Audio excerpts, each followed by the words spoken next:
Boxing Voice here with San Antonio trainer Rick Morones at the Morones Boxing Gym. We're here checking out your fighter who has Daniel Baez, who has a fight on the top rank card against another undefeated prospect out of Texas. How do you feel about this fight, and how do you feel about the opponent, seeing that you don't know much about him? Well, first and foremost, I feel real good about the fight. That's why we're in it.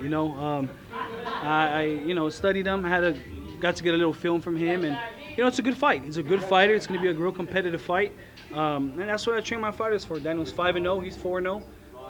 We're confident in our preparation. We're confident in he's at weight already. He hit weight yesterday, so we're willing to fight, man. I'm not here to pat these guys to 10, 15, 20 and 0, and then they step up. And I got Benjamin Whitaker, who's unspoiled several fighters for that same reason. So Daniel's 5-0 already. I got him to a point where he's 5-0. We're willing to step up. Let's see what happens. Roll the dice, and God willing, we'll come out with a victory.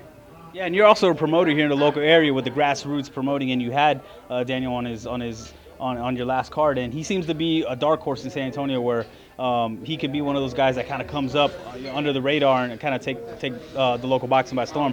What do you see in him that's different from any other prospect? Well, see, Daniel, right off the bat, Daniel didn't have the big amateur pedigree that a lot of these fighters locally have, so he's still kind of learning on the job.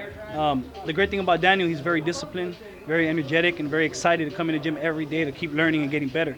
So it's easy to work with a fighter like that. I call him the best secret in boxing, in San Antonio boxing, because a lot of people are kind of their eyes and they're focused on a whole bunch of other kids here locally. But Daniel's like you say, is a dark horse, man. And what separates him, in my opinion, from everybody else is again, I'm not saying everybody else is, but most fighters, he's not a prima donna, man. He comes in here to work. He understands the situation. He realizes that, he's just Daniel Baez right now. He's not Floyd Mayweather. He's not a Canelo Alvarez. He's not a superstar status. So he knows in order to get there, he's got to be disciplined. He's got to be focused and come in the gym and be willing to learn. And that's what separates him. He's willing to learn, doesn't second guess what I say.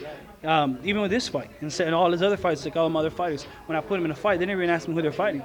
They trust what I'm putting him into. So going into this fight, he knows that our preparation has been very, very intense. I'd like to thank my good friend Memo Heredia, Angel Heredia, who's helped us with our conditioning for this training camp. You see Daniel, he's all ripped up, so big shout out to him. So we're just ready to fight, man. And with the work with Memo Heredia, he's already a power puncher and he's an aggressive guy. And like we talked about, he kind of reminds me of a Kirkland, but he's more of a thinker in there. Yeah. He seems like he has a good chin. So what do you think will it take to shine, seeing that you don't know who you're fighting and he might be a boxer, kind of stick and move kind of fighter? Yeah. Going into fights that you're not really too familiar with opponents, you just got to be mistake-free, man, which is physically impossible, mentally impossible.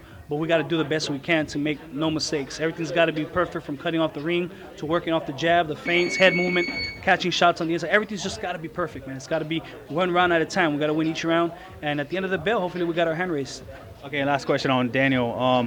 It's going to be a big stage, seeing that it's Top Rank, and Top Rank is looking at his opponent. What does this win do for Daniel, and do you think maybe it opens up some doors? Yeah, hopefully the tables turn. If Top Rank is looking at his opponent, if Daniel can come in and pull off the victory, which I think he will do, hopefully the tables will turn and maybe we can get an opportunity to sign with Top Rank. People can say what they want. Top Rank's done a great job with a lot of their fighters, from Floyd to Oscar. A lot of these guys that people don't even know about, your casual fan, were come up with Top Rank. They're doing a hell of a job with Terrence Crawford, and I think Top Rank's a great company to fight for, and hopefully, we can get an opportunity.